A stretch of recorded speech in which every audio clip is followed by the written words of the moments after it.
Hi everyone, welcome back to another video from Tech Basics. In this video, we will be learning how to reset your password for Shippo.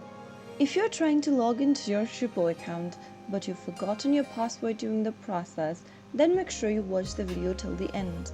Open up a web browser and type in goshippo.com to end up in the official website of Shippo. From the main homepage, click on the login button at the top right corner. You'll then find yourself in the login page of Shippo.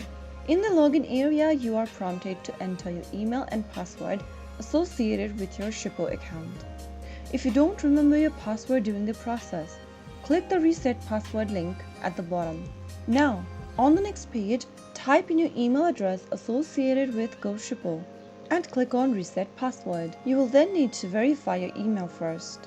Go ahead and open up your email inbox on a new tab, and you will receive an email from Shippo. In the email, you will be provided with a reset link.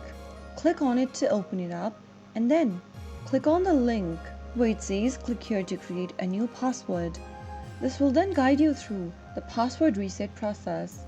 On the next page, type in the new password you are trying to change to for your account. Re-enter the new password once again in the next box. Finally, click the Reset Password button and you will then be able to change your password to something else.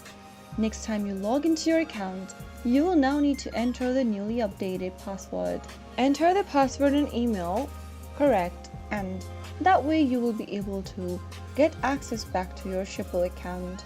So that is how you can easily recover your account or reset your password even if you've forgotten it during logging into your Shippo account. If you found the video to be helpful, go ahead and give us a thumbs up. Don't forget to subscribe to the channel by hitting the subscribe button.